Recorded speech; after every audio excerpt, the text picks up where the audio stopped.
retraite, votre rythme de vie va changer. Vous disposerez de moins de revenus, mais de plus de temps. Vos dépenses vont changer aussi. Vous dépenserez davantage en activités de loisirs, en vacances et au fil des années en frais de santé. Mais vous dépenserez moins, par exemple en vêtements, en déplacements. C'est pourquoi qu'il faut s'asseoir, revoir ses priorités et refaire son budget. Vous pourrez ainsi réévaluer vos priorités.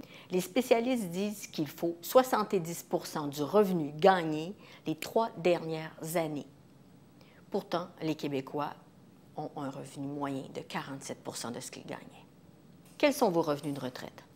D'abord, tout le monde aura droit au revenu de pension du Canada. Vous devez par contre en faire la demande 6 mois avant vos 65 ans. Si vous avez travaillé, vous aurez droit au régime des rentes du Québec. Le montant est fixé selon les revenus que vous avez gagnés, le nombre d'années travaillées, votre cotisation, mais aussi surtout l'âge à laquelle vous prenez votre retraite.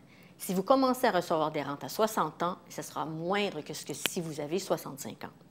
Il y a aussi vos revenus de sources privées. Il faut compter sur le REER, les CELI et l'ensemble de votre épargne. Si votre revenu à la retraite est faible, vous aurez droit à un supplément de revenus garanti offert par le gouvernement fédéral. Par contre, attention, vous devez également faire la demande 6 mois avant vos 65 ans. Il est aussi permis de continuer à travailler après 65 ans. Ainsi, vous allez pouvoir recevoir un supplément sur votre rente du Québec. Pour calculer vos revenus à la retraite, je vous invite à aller sur le site Internet de Revenu Canada. Il faut calculer ses dépenses maintenant. Pour ce faire, je vous invite à vous procurer une grille budgétaire sur le site Internet de la CEF des Basses-Laurentides.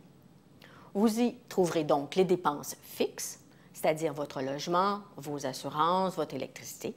Par la suite, il y a vos dépenses courantes. Je vous invite à ramasser vos factures au fil des mois. Ainsi, vous allez avoir un portrait plus juste pour les dépenses occasionnelles maintenant. Il faut les compter et les prévoir sur 1 an et les diviser par 12 pour les inscrire de façon mensuelle. Par exemple, l'entretien de la voiture, l'entretien de la maison, les cadeaux, les vêtements sont des dépenses à prévoir sur 1 an. Pour bien préparer votre budget de dépenses, je vous invite à penser à long terme, avoir un portrait réaliste qui va survivre au fil des années. Ensuite, vous devez vous assurer d'équilibrer vos revenus avec vos dépenses.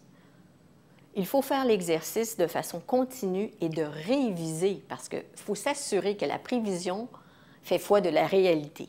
Donc, vous réajustez régulièrement selon les prévisions que vous avez faites. Si vous avez de la difficulté à équilibrer votre budget en raison du trop grand nombre de dettes, je vous invite à téléphoner à la CEF des Basses-Laurentides et on trouvera une solution à cet endettement.